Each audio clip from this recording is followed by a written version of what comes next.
ser sacerdote. Há 28 anos, sou caminhoneiro. Durante minhas viagens, conheci muitos lugares e muita gente. Foi na estrada, sintonizando a rádio, que descobri a Canção Nova. Encantado por essa obra de Deus, me tornei um sócio evangelizador.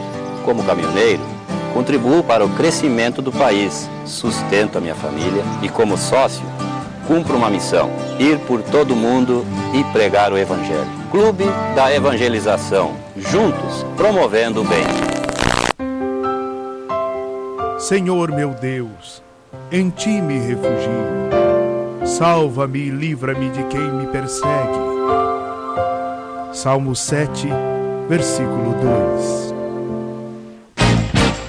Tá chegando a hora do acampamento de carnaval na Canção Nova. De 12 a 16 de fevereiro com o tema Alegrai-vos sempre no Senhor. Em Cachoeira Paulista. Shows, luau, palestras, adoração, Santa Missa.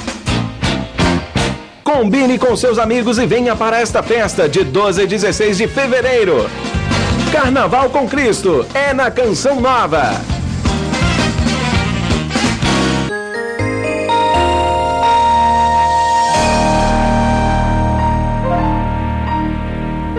Programa livre para todos os públicos.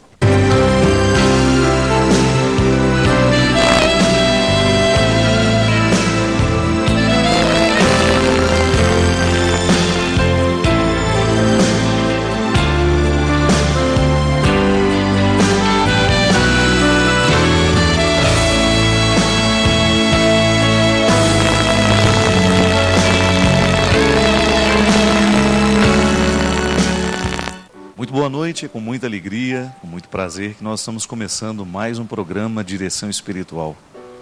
Obrigado pela sua companhia, pela parceria que se estabelece cada vez que nós temos a oportunidade de entrar na sua casa, de entrar na sua vida, de falar ao seu coração, de estabelecer esta comunhão.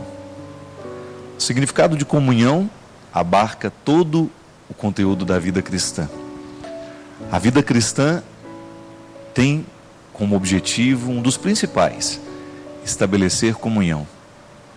Nos conecta a Cristo para nos dar condições de viver bem a comunhão com os irmãos. É por isso que quanto mais a gente tem Jesus dentro do nosso coração, maior será a nossa capacidade de nos relacionar com as pessoas. A relação humana fica mais tranquila, fica mais equilibrada, à medida em que a nossa relação com Deus está bem firmada. E eu tenho pensado muito nesses últimos dias, como é difícil crer em Deus em momentos de tragédias. Talvez você experimente isso também no seu coração. Quando a gente vê tudo isso de tão triste acontecendo pelo mundo afora, a começar na virada do ano, quando nós vimos tantas pessoas que estavam querendo se divertir, querendo passar uma virada de ano feliz, sendo soterrada, vivendo os problemas da enchente. E agora, nessa semana, essa tragédia tão terrível que está massacrando o coração da humanidade, com cenas tão fortes, com cenas tão difíceis de serem vistas. É natural que o nosso coração se pergunte. Não tenha medo disso. É natural que neste momento a gente pense, meu Deus, onde estava o Senhor nessa hora? Como é que nós podemos continuar acreditando em Deus, mesmo em momentos tão trágicos? Como é possível a gente equilibrar a nossa fé em Deus, a nossa confiança, vendo imagens tão terríveis? Como é possível acreditar na misericórdia de Deus, na bondade divina, tendo que acompanhar os noticiários nos últimos dias? Minha gente, eu ousaria dizer que nem sempre na vida nós vamos encontrar as respostas que nós queremos. E que o grande desafio neste momento está justamente em nós descobrirmos que não ter respostas já é uma experiência de fé. Porque se nós tivéssemos certezas de tudo, nós não precisaríamos ter fé. Eu me recordo que em muitos momentos da minha vida, quando eu queria as coisas, a minha mãe me acalmava dizendo assim: fica tranquilo que depois eu faço. O meu coração de criança, que tanto queria o acontecimento, precisava se adequar àquela frase. Fica tranquilo que depois eu faço, depois eu compro, depois eu te dou. E eu confiava na palavra da minha mãe. E porque eu confiava, eu era capaz de viver aquele tempo de espera. A confiança nasce assim, no momento em que alguém tem autoridade sobre nós. Eu acredito na palavra daquela pessoa.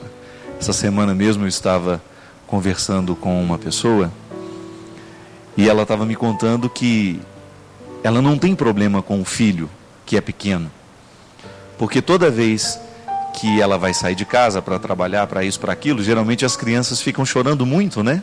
Não vai, não isso. E eu perguntei para ela, mas como é que você conseguiu fazer isso? Sair de casa e deixar o seu filho tranquilo? Ela disse, é porque eu nunca menti para ele, padre. Toda vez que eu dizia, hoje a mamãe não vai conseguir voltar para almoçar, eu não ia. Eu nunca disse para ele, a mamãe vai almoçar com você hoje, e não fui. Então ele acredita no que eu falo. Ele confia na minha palavra. A relação de confiança entre o coração do filho e o coração da mãe está na certeza de que a mãe não vai falhar. E a nossa experiência com Deus passa pelos mesmos caminhos. Mas e quando nós temos a sensação de que Deus falhou? Eu tenho certeza, por mais que seja grande, por mais que seja certa a nossa fé em Deus, é natural que no momento da tragédia a gente fique resbalado e fique pensando, onde estava o Senhor nessa hora? Será que o Senhor não deixou de cumprir a sua parte? Será que o Senhor não deixou de proteger? Será que o Senhor não deixou de olhar por nós naquele momento? Mas aí nós precisamos ser justos. Nós precisamos nos reportar àquela certeza de que a vida segue um curso de liberdade e que muitas vezes a tragédia de hoje foi construída aos poucos pela incompetência humana, pela irresponsabilidade humana, e que Deus não pode intervir no processo da nossa liberdade. Que muitas vezes a tragédia é construída por nós. Somos nós que vamos construindo de maneira inadequada, somos nós que vamos ocupando os espaços que são dos rios, somos nós que vamos desviando os rios de lugar, vamos estreitando os seus caminhos, somos nós que vamos cimentando tudo, impedindo que a terra tenha capacidade, que a chuva tenha espaço de ser absorvida. E então, quando acontece a tragédia, nós nos esquecemos da responsabilidade humana e queremos jogar toda a culpa e toda a responsabilidade sobre Deus. Aí nós somos injustos e nós queremos forjar uma resposta que ainda não temos. Eu escrevi essa semana no Jornal do Rio, onde eu escrevo, no jornal O Dia. Eu confio na providência divina. Eu confio na proteção de Deus. Mas eu olho para os dois lados da rua antes de atravessá-la. É um jeito interessante que eu tenho de cuidar da minha vida e de estabelecer com Deus um pacto. O Senhor cuida de mim e eu ajudo a cuidar também. Está na hora, minha gente, de nós começarmos a preparar a vida de um jeito diferente, com responsabilidade. Cada vez que a gente joga um lixo no rio, cada vez que a gente joga um lixo na rua, na hora que vem a chuva, esse lixo vai entupir algum bueiro, esse lixo vai impedir alguma passagem de água. Está certo que as autoridades públicas precisam cuidar de coisas que são importantes também, mas nós não podemos abrir mão da nossa parte nessa responsabilidade. É a vida humana sendo um espaço onde Deus age através do nosso bom senso, através da nossa consciência. Tem se falado tanto no mundo hoje, né? Minha amiga Célia Pimenta, lá de Belo Horizonte, uma advogada muito conceituada, com uma reflexão bonita sobre o consumo ético. O que é o consumo ético? Não é você viver de restrições, mas é antes de você comprar, antes de você fazer, antes de você adquirir, você pensar 2, 3 vezes se realmente você precisa daquilo. Nós vivemos num tempo onde a gente descarta as coisas com muita facilidade. Às vezes eu fico impressionado a quantidade de lixo que as sociedades modernas produzem todos os dias. Você vai comprar um sanduíche, ele vem dentro de uma embalagem imensa, cheia de plásticos, cheia de papéis, e aquilo, a duração, né, a utilidade daquela caixa, às vezes não dá 40 segundos. Isso é consumo ético. É quando você descobre que você pode viver com um pouco menos e que você vai viver bem do mesmo jeito. Que quando você abre a torneira lá da sua pia para escovar o dente, é consciente da sua parte fechar enquanto você escova os dentes. Que se tem algum vazamento dentro de casa, é preciso buscar arrumar aquilo, para que você não desperdice a água que o planeta precisa. Que é possível construir hoje com um pouco mais de consciência ecológica, o reaproveitamento da água, né? Buscar novas formas de consumir essa água com um pouco mais de consciência. Minha gente, as tragédias que muitas vezes acontecem no mundo são frutos das nossas incompetências. Nós tivemos aquele encontro lamentável em Copenhague, né? Onde queriam discutir os destinos do mundo. É a nossa sobrevivência, é a sobrevivência do seu filho, que passa pelas decisões dos nossos governantes. Em diminuir a emissão de gases que destroem a camada de ozônio, que aumenta o aquecimento global, que desfaz as geleiras, e que depois esta água vem inundar as nossas cidades, vem avançar sobre as nossas cidades, sobre as nossas ruas. E você pode até estar perguntando: padre, o que tudo isso tem a ver com a nossa direção espiritual de quinta-feira? Tem a ver.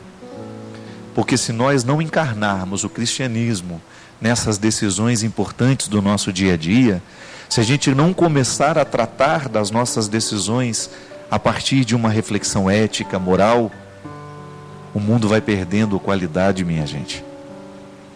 Jesus precisa entrar na nossa vida assim também, nos impedindo de julgar um lixo no lugar errado.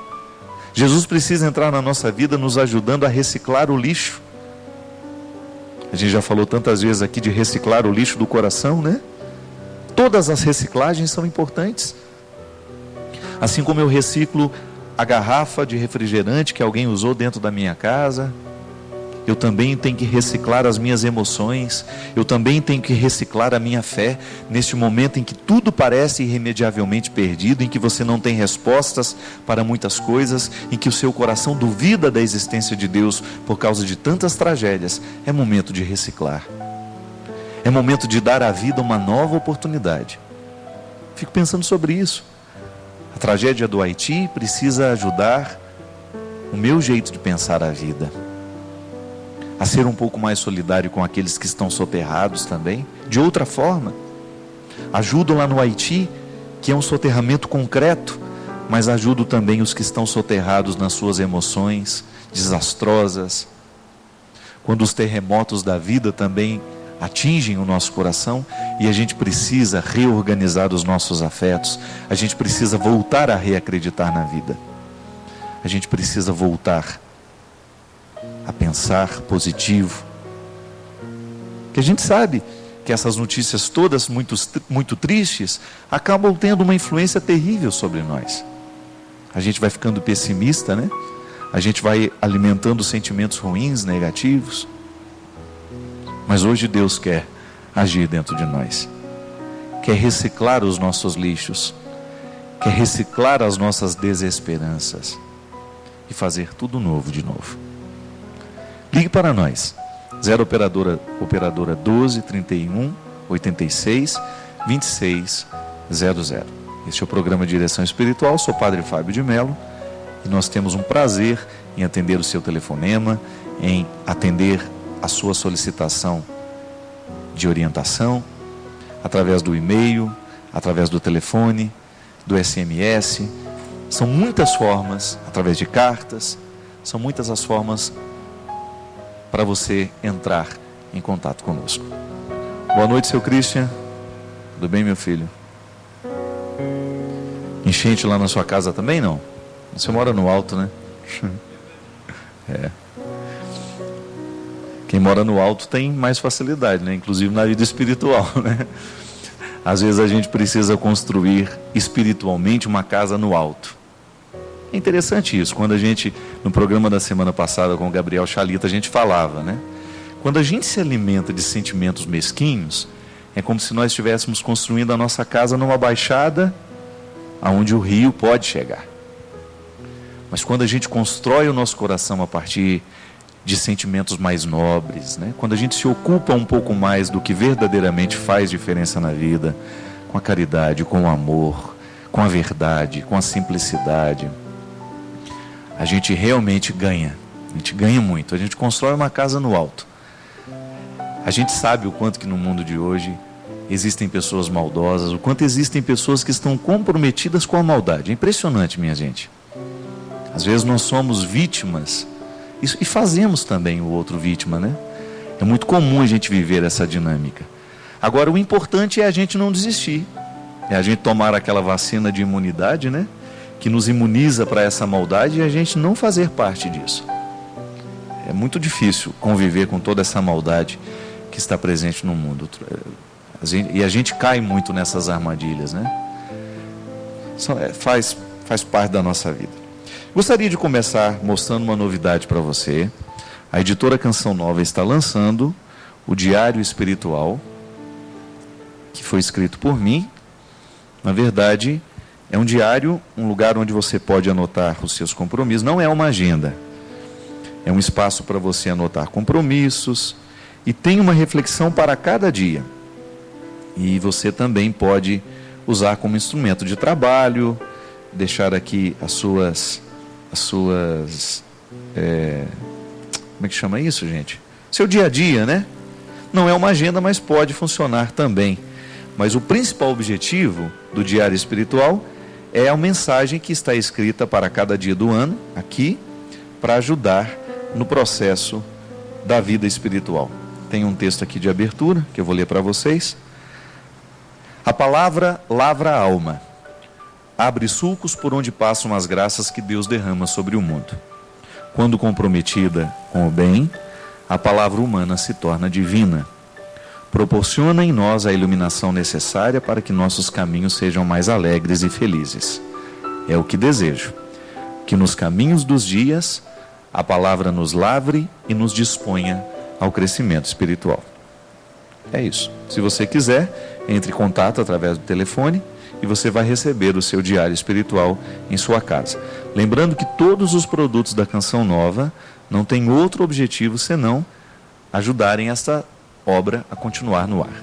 Os produtos estão diretamente comprometidos com a manutenção de todo o sistema Canção Nova. Padre Fábio, como é possível crer em Deus em tempos tão difíceis?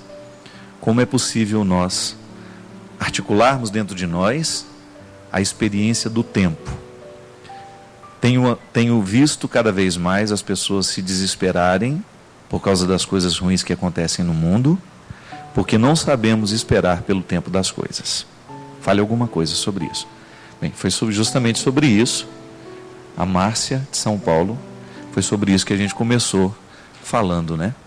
No início do programa. Eu gostaria de dizer que a experiência que nós fazemos do tempo, ela é diferente, cada vez mais diferente. Você não pode negar que a maneira como a sua mãe experimentava o tempo é muito diferente da maneira como você experimenta hoje. E vai ser cada vez mais diferente à medida em que essas gerações se renovarem. Porque o tempo, essa categoria, né, filosoficamente falando, é bonito falar sobre o tempo. Mas vamos falar sobre este tempo prático do relógio, da agenda, do compromisso.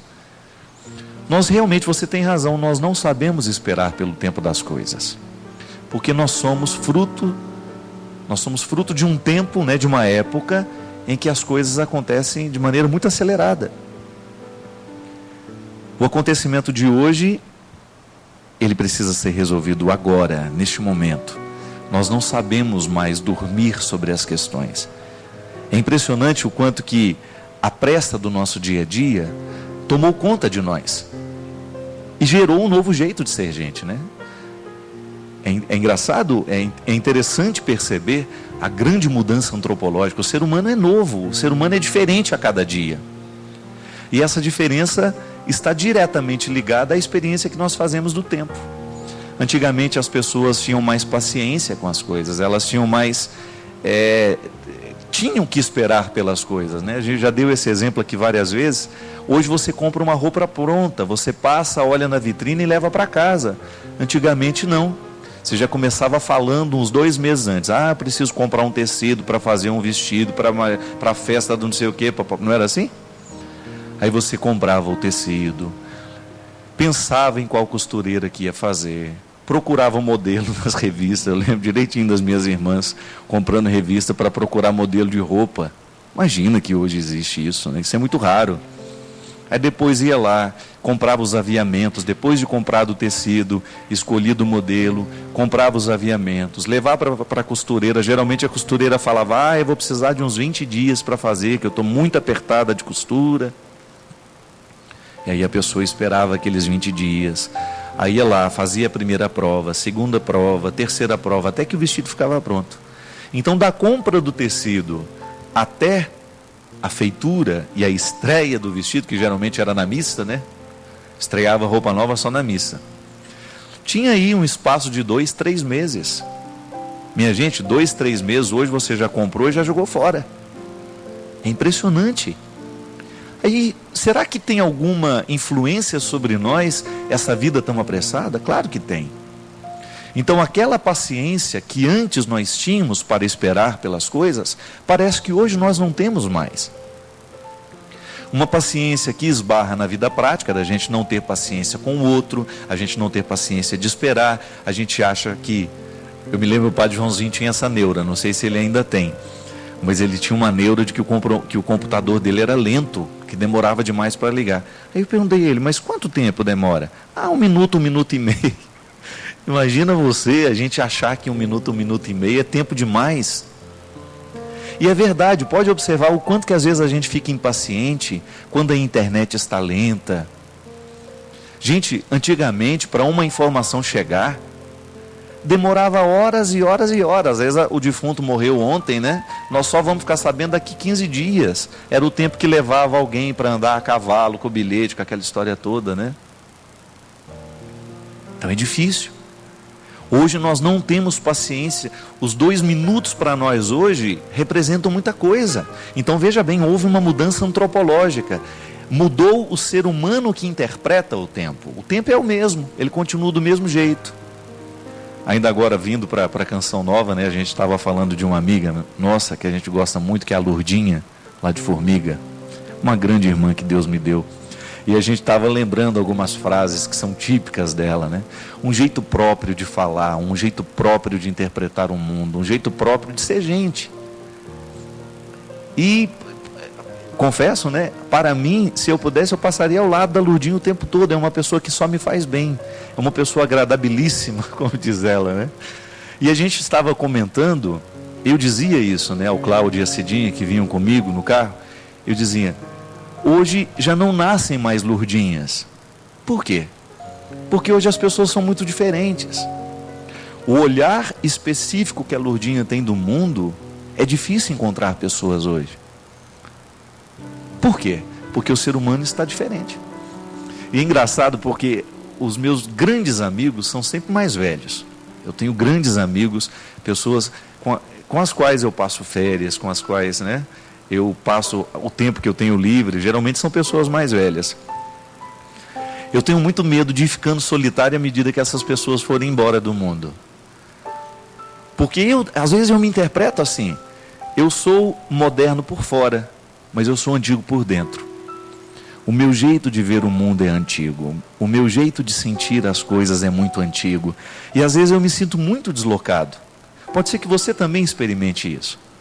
Porque por mais que eu esteja contextualizado na modernidade, né? Por mais que eu esteja contextualizado nessa experiência de tantos deslocamentos, eu ainda sinto o mundo muito devagar. Eu ainda vejo as coisas com calma.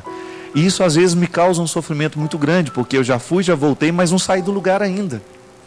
Então eu já fiz inúmeros deslocamentos, mas a minha alma continua paradinha lá naquele lugar em que alguma coisa de bonito aconteceu ou alguma coisa de triste aconteceu. A dificuldade de ir na mesma rapidez com que vai o meu corpo, né? Por quê? Porque eu sou um homem contemporâneo, ligado a uma série de coisas da modernidade, conectado na internet, conectado nos celulares, mas ao mesmo tempo o meu jeito de sentir o mundo ainda é muito antigo. E esperar pelo tempo das coisas nos dias de hoje é mais penoso, porque nós somos muito rápidos. Então veja bem, volto a dizer, o tempo é o mesmo. O que muda é o ser humano que interpreta o tempo. Então muitos sofrimentos que nós vivemos estão diretamente ligados à nossa incapacidade de esperar pelo tempo das coisas. Pode observar o quanto que hoje as pessoas têm dificuldade de fazer sacrifício. E eu não estou falando de sacrifício daquele de você se chicotear, de sentir dor, não. Sacrifício que está diretamente ligado às metas que nós precisamos cumprir. Então, digamos que eu tenho que fazer aquela prova, eu tenho que estudar para essa prova. Então eu tenho dificuldade de me aquietar, de estabelecer um tempo para esse preparo, de estudar, de me dedicar ao estudo que vai me capacitar a fazer a prova. Nós queremos já entrar na internet, pegar os resultados da prova pronta, ou então já termos por antecipação quais serão as questões que cairão na prova, para eu me dedicar o mínimo possível. E eu fico muito preocupado, minha gente, porque essa incapacidade de lidar com o tempo, de ter paciência com as coisas, vai gerando um ser humano muito preguiçoso nos dias de hoje. Um ser humano muito pragmático, que quer tudo pronto, né? É por isso que cresceu tanto a venda de livros de autoajuda. Muito embora nós sejamos classificados como autores de autoajuda, eu não acredito nisso. Porque eu não vejo em nenhum livro nosso uma proposta pronta. Leia esse livro e você vai ser feliz. Não, isso não existe. Leia esse livro e quem sabe ele vai ser um instrumental para você tomar as suas decisões, não é? Infelizmente compreendem o livro de autoajuda como um livro de receitas prontas, e não é bem assim. Nós precisamos refletir, nós precisamos pensar sobre os nossos problemas e agir, e viver o sacrifício que tiver que viver, e esperar pelo tempo que tiver que esperar, para a gente não colher o fruto verde. Quem tem muita pressa, come cru, não é a verdade? Não tem o ditado popular? Ou então a gente colhe o fruto antes da hora, porque a gente não teve paciência de esperar. Então, minha filha, crer em Deus em tempo de tantas tragédias, em que a gente é convidado a dar respostas muito prontas, vai ser sempre um desafio, porque Deus não tem pressa. Muitas vezes é a própria vida que vai nos ensinar. A resposta que você queria exigir de Deus há 20 anos atrás, talvez você só vai tê-la hoje. Por quê? Porque você precisou passar por um processo de construção dessa resposta. Deus não é um pai que fica adulando os filhos, dando a eles os doces na hora que eles querem. Deus quer que a gente verdadeiramente chegue ao lugar que a gente precisa chegar. Ele nos dá a graça, mas a gente precisa fazer o esforço da caminhada. E às vezes é justamente não ter disposição para o esforço da caminhada que compromete o resultado final. Ligue para nós, 0 operadora 12 31 86 26 00. Nós vamos para um rápido intervalo, daqui a pouquinho a gente volta.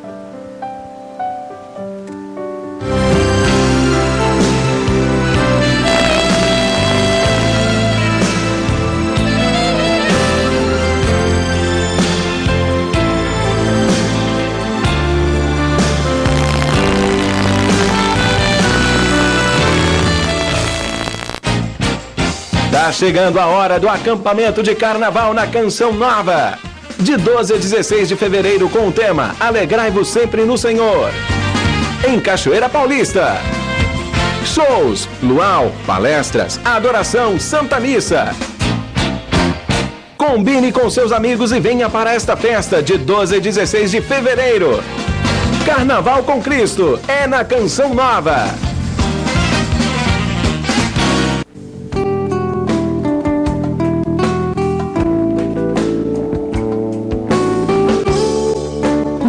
Comece bem o seu dia de Luzia Santiago reúne mensagens de temas variados, capazes de iluminar o nosso dia e nos entusiasmar a seguir adiante. Adquira nas lojas Canção Nova ou em uma livraria perto de você. Produtos Canção Nova, presentes que transformam vidas.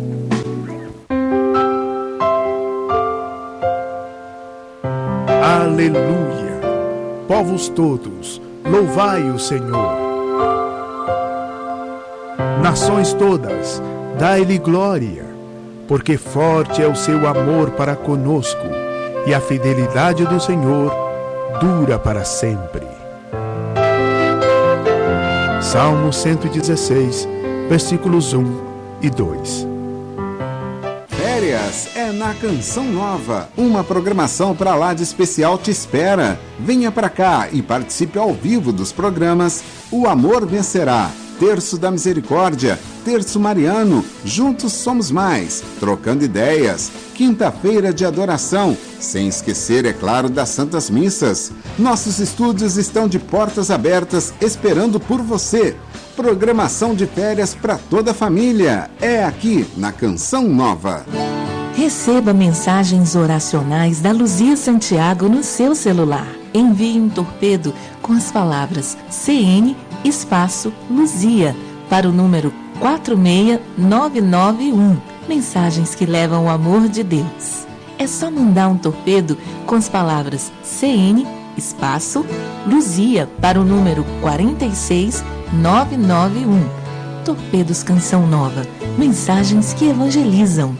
A felicidade de estar na terra de Jesus só conhece quem já experimentou. Vamos viver essa experiência juntos? No dia 16 de fevereiro, em mais uma peregrinação da obra de Maria. Ligue 12 31 86 20 55. Ganhe a sua viagem com todas as despesas pagas, conseguindo 15 pessoas para a mesma peregrinação. Obra de Maria, mais que viagens, encontros com Deus.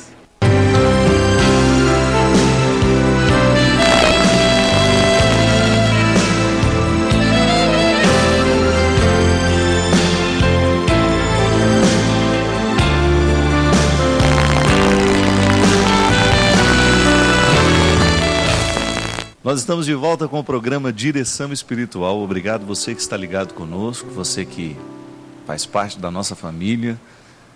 Obrigado pelo carinho, você que está ligando. 0 operadora 12 31 86 26 00. Intervalo aqui, o Cristian estava falando uma coisa muito interessante. Ele dizia: padre, existem situações como os terremotos, por exemplo, que não passam pela decisão humana, né? Foi uma falha geológica. Realmente, um limite do mundo, né? A criação tem limites. E tomara que a gente possa evoluir, né, os nossos estudos, que a ciência evolua para descobrir justamente os lugares que no mundo não podem ser construídos, minha gente. Infelizmente, as nossas construções avançam, muitas vezes sem um estudo do chão, do solo, né? E é preciso, quando nós vamos construir uma casa, a gente precisa ver a qualidade daquele solo. Isso também tem que dizer, um cuidado que as cidades também precisam ter.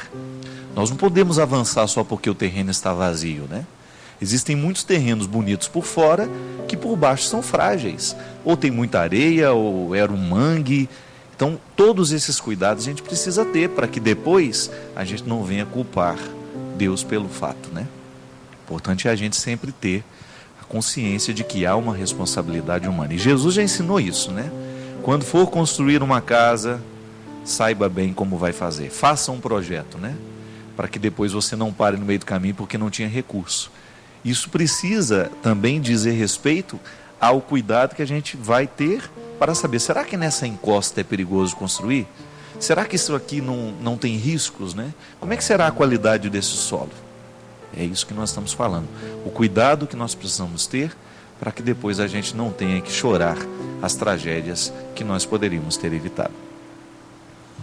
A Gisele escreve e diz assim: Padre Fábio, na cidade onde eu moro, há um padre que realiza a regressão nos cristãos para a cura de traumas. Isso realmente existe? O que a igreja pensa sobre isso? Porque se realmente for algo bom para nossa alma e corpo, eu sou uma paciente para ele. Grata.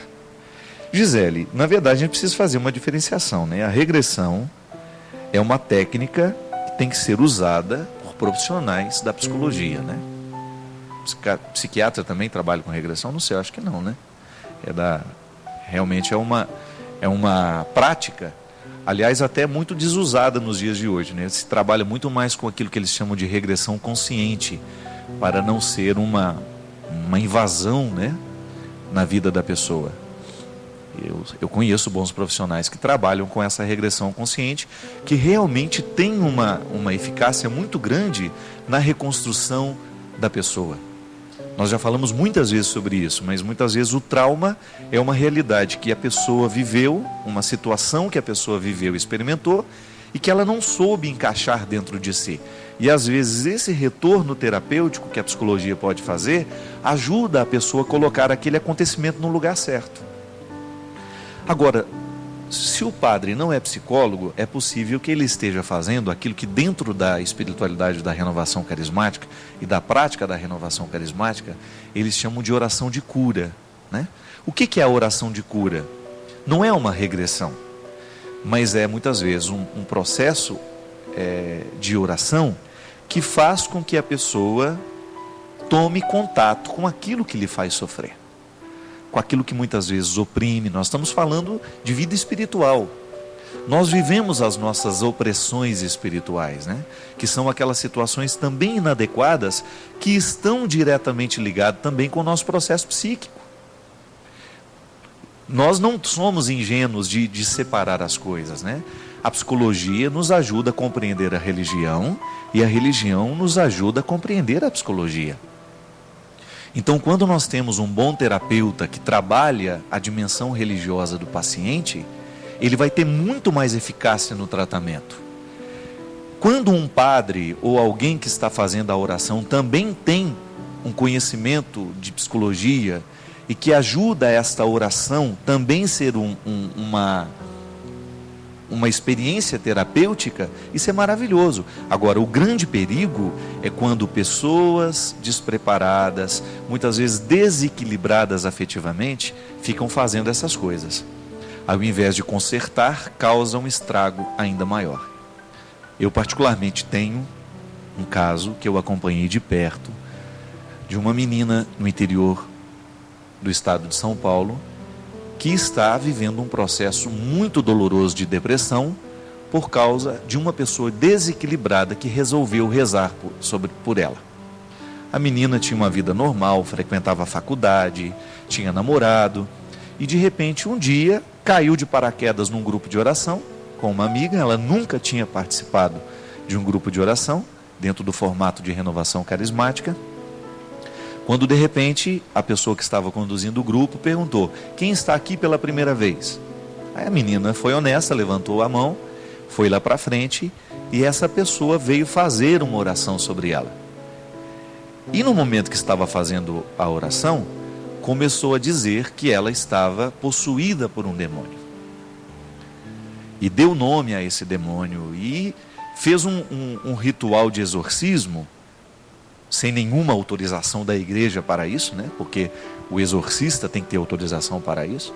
Inclusive eu tive a oportunidade de conhecer o padre Giovanni, que mora no Rio de Janeiro, que trabalha lá no Complexo da Maré, um menino de Deus, um menino jovem, mas muito responsável com o ministério.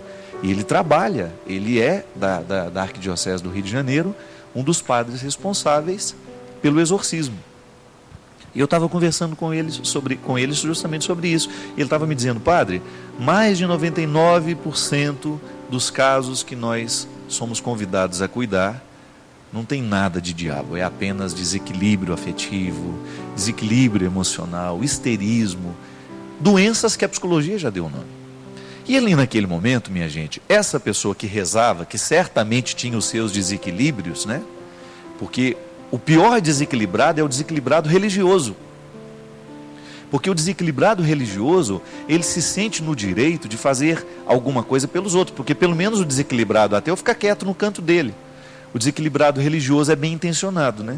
E naquele desejo de fazer alguma coisa, enxergou um diabo que nunca existiu, porque a menina era uma menina equilibrada, era uma menina sensata, era uma menina que tinha toda uma vida correta, organizada, mas o que aconteceu com ela?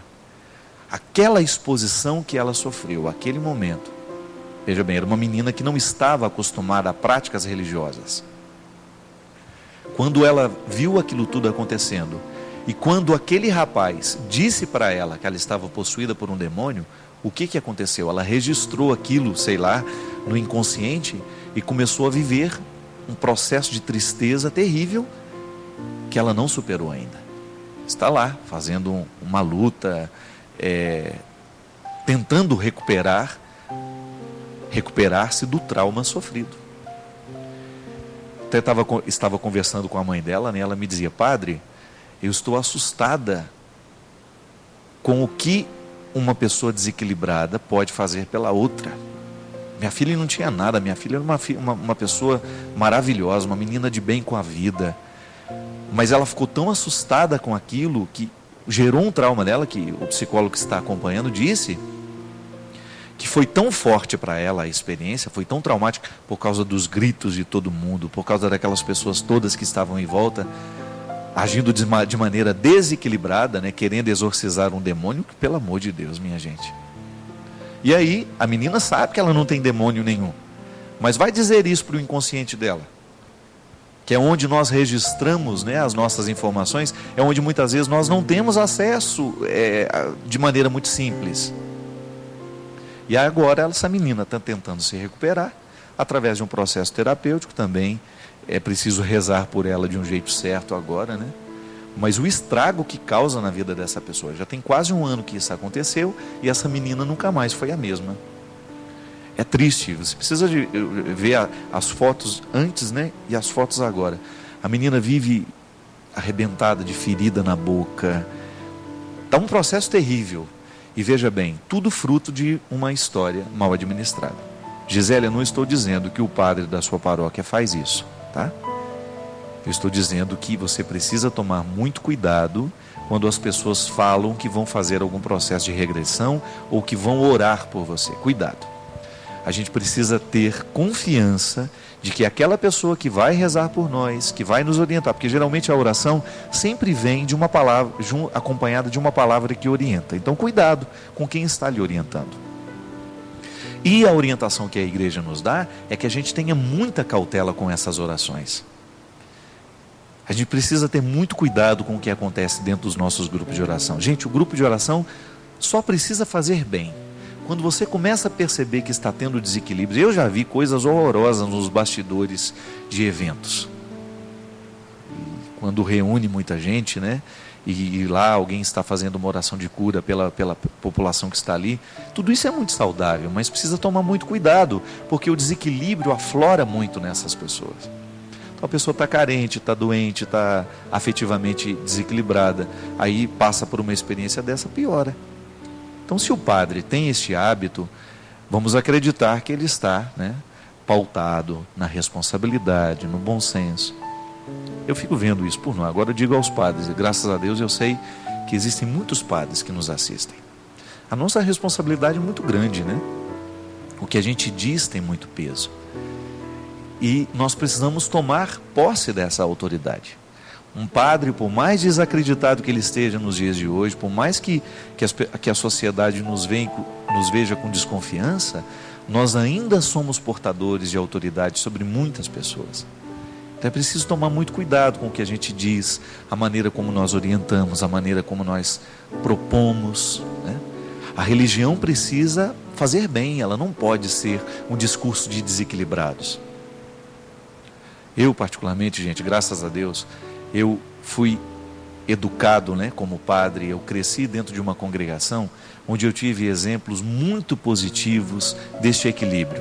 A congregação dos padres do Sagrado Coração de Jesus, a quem eu sou eternamente grato pela formação que eu tive, eu sempre tive a oportunidade de encontrar nas casas onde eu morei, nos formadores que eu tive, os amigos com quem eu convivi, eu, graças a Deus, sempre tive esse modelo de padre equilibrado. E nós precisamos ter isso, nós precisamos ser padres equilibrados, né? Nós precisamos ter essa dimensão mística da nossa vida, né?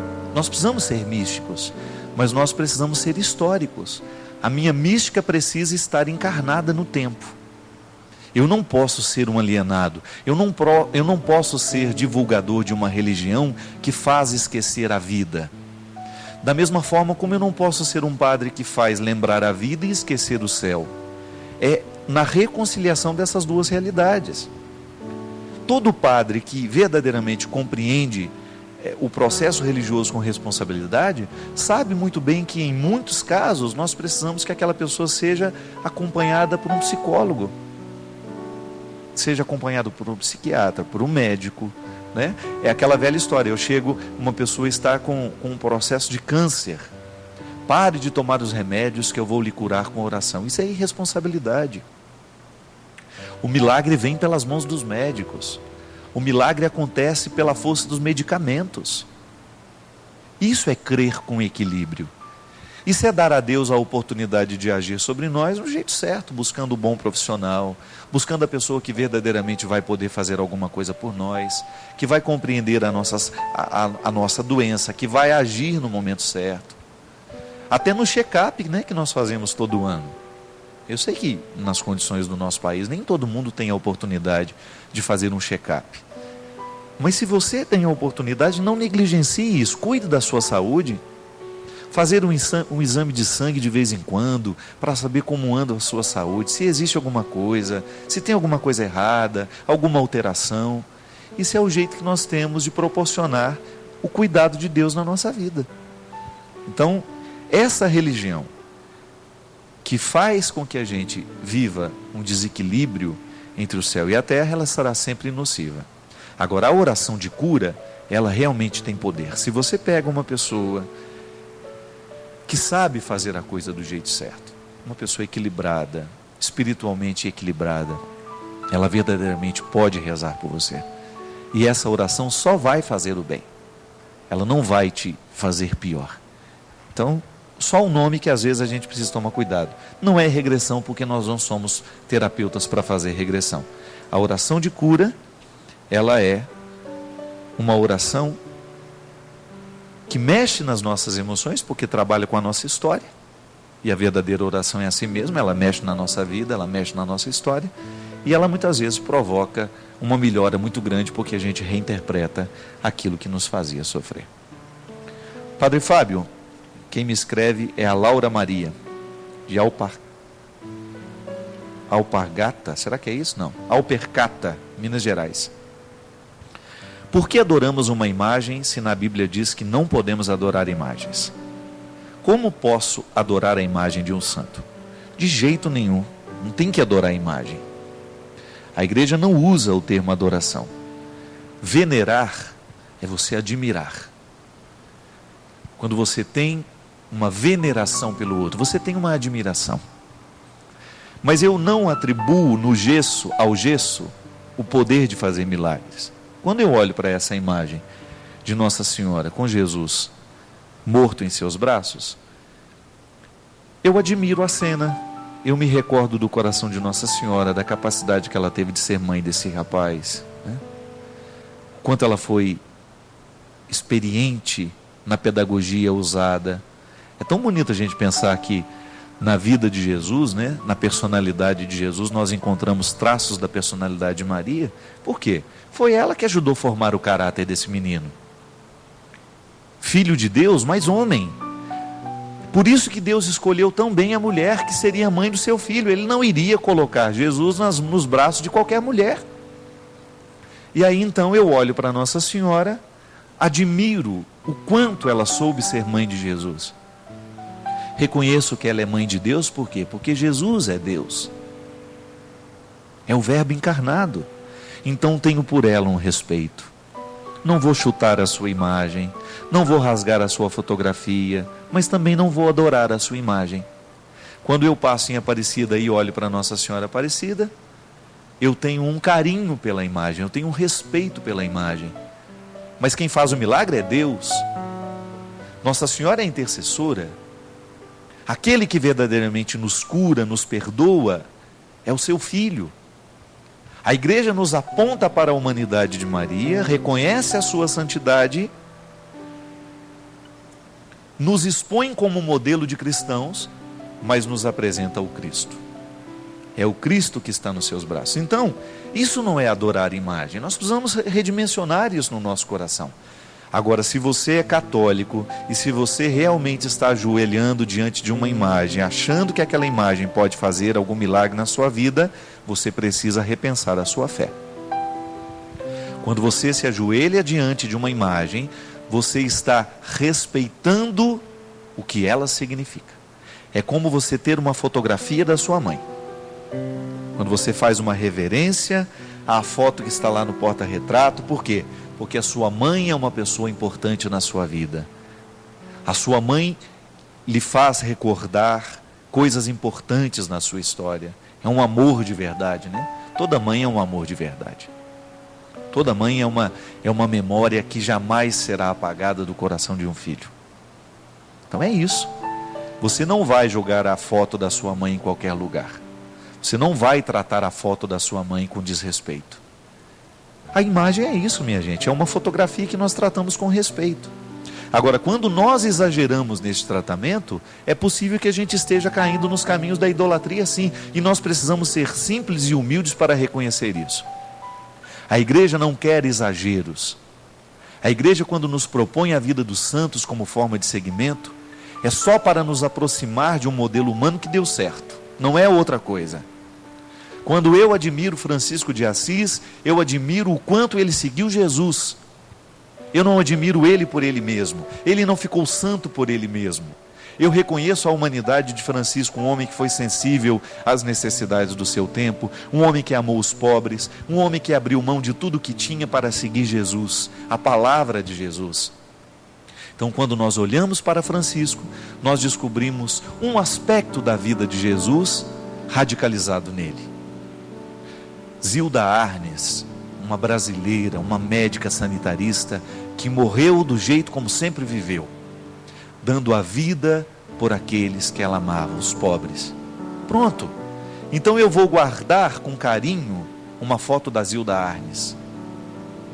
Mesmo que ela não seja santa, eu olho para aquela mulher e ela me recorda o que o mundo pode produzir de melhor. E nesse aspecto é muito interessante. A morte de Zilda Arnes foi comentada até pelos ateus, até quem não acredita em Deus, mas sabe que ela é um ser humano que viveu do jeito certo. É isso que importa, minha gente. Precisamos crer de um jeito certo. Olho para a vida de Teresinha do Menino Jesus e admiro a sua capacidade de ser parecida com Jesus. Aí respeito, admiro, venero, mas a minha adoração tem que ser a Deus. Deus é o único a ser adorado. Todos os outros estão aí para serem admirados e imitados, porque ao imitar o coração de Francisco de Assis, eu estou me aproximando do coração de Jesus. Foi com Jesus que ele aprendeu. Jesus é a matriz, Francisco é filial, se assim nós pudéssemos dizer. Quando você percebe que a sua devoção aos santos está colocando no santo a condição de matriz, cuidado. Ele é um exemplo que deu certo. Foi elevado, reconhecido pela igreja como alguém que radicalizou uma virtude de Jesus, por isso é santo. Agora, a imagem nos recorda isso. Por isso eu tenho por ela um respeito, trato com carinho. Mas o que verdadeiramente modifica é o quanto nós somos capazes de estar conectados em Deus. É isso que faz a diferença. E é isso que nós precisamos perseguir, né? Precisamos ter coragem de assumir a nossa religião assim, neste ponto de equilíbrio. Creio em Deus, estou situado no tempo, e ao crer em Deus eu estou comprometido com as minhas realidades históricas, como nós estamos comprometidos com a reconstrução de São Luís do Paraitinga, aqui na nossa diocese de Taubaté, trabalhando para que aquela cidade possa voltar a funcionar, trabalhando para que os pobres que perderam as suas casas, que não tem ninguém, possam reconstruir as suas casas, trabalhando para que a igreja seja reerguida, o lugar da oração, e assim nós vamos, dando um jeito no mundo. Se a gente não tem resposta para as tragédias, pelo menos nós temos resposta para a caridade que nós podemos fazer a partir dela.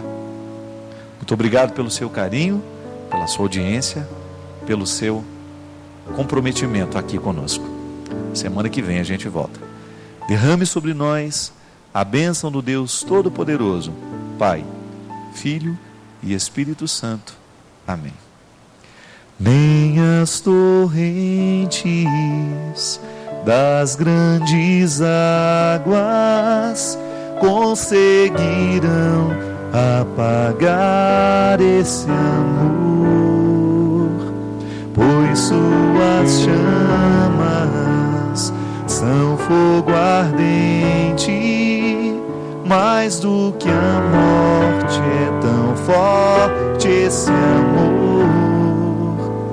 Nem as torrentes das grandes águas conseguirão apagar esse amor, pois suas chamas são fogo ardente, mais do que a morte é tão forte esse amor.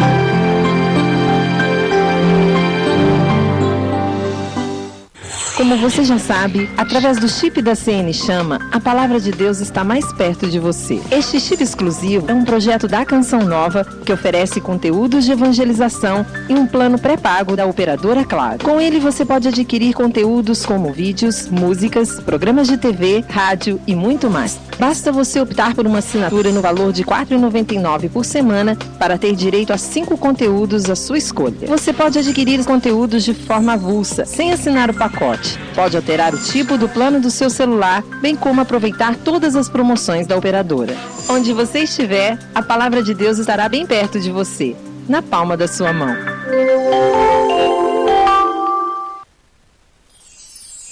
A seguir, nossa missão é evangelizar.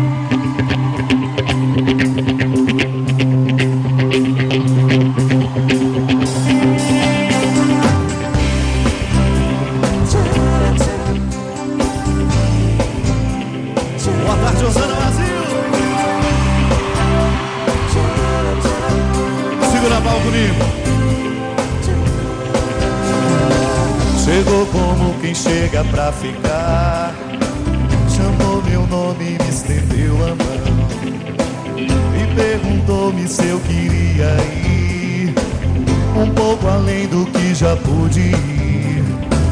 Não sei dizer ao certo como foi, tampouco sei o que ele viu em mim. Só sei dizer que já não posso mais ser o que eu sou se ele não for em mim. Venha ver, conhecer esse Deus que mudou minha vida. Venha ver, ele fez o que faz e o que sempre fará, mudando a história. Um Deus que é amor e não se prende no que a gente não alcançou, mas põe seus olhos no que a gente ainda viverá, e faz da esperança o sol da vida inteira.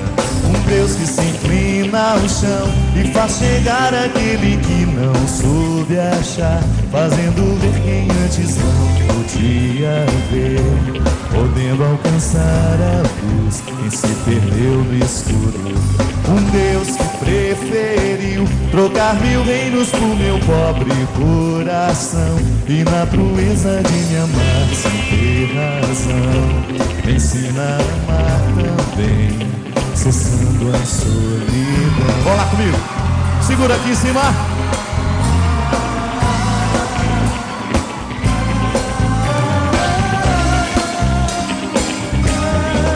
Venha me conhecer, esse Deus que mudou minha vida. Venha ver, Ele fez o que faz e o que sempre fará, mudando a história, mudando a história. Um Deus que é amor e não se prende no que a gente não alcançou, mas põe seus olhos no que a gente ainda viverá, faz a esperança o sol da vida inteira. Um Deus que se inclina ao chão e faz chegar aquele que não soube achar, fazendo ver quem antes não podia ver, podendo alcançar a luz, quem se perdeu no escuro. Um Deus que preferiu trocar 1000 reinos por meu pobre coração, e na proeza de me amar sem ter razão, me ensina a amar também, cessando a solidão. Obrigado, minha gente.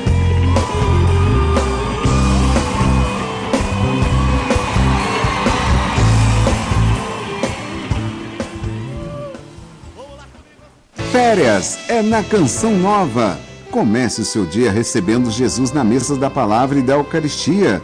De segunda a sexta-feira, Santa Missa às 7 da manhã. Celebre a misericórdia de Jesus que se derrama sobre a humanidade. Missa da Misericórdia, segunda às 3 da tarde. Clame as bênçãos de Deus na celebração dedicada a toda a família Canção Nova. Se nós não apurarmos os nossos ouvidos, lendo a palavra de Deus, tendo uma intimidade com a palavra de Deus, como nós vamos conhecer a voz do pastor? Missa do Clube da Evangelização, quarta às 8 da noite. Venha celebrar conosco. Programação de férias para toda a família é aqui na Canção Nova. TV Canção Nova, um programa de vida. Programa livre para todos os públicos. As pessoas que estão perdidas estão sendo cercadas pelo Senhor, que quer incutir nelas o seu Espírito Santo.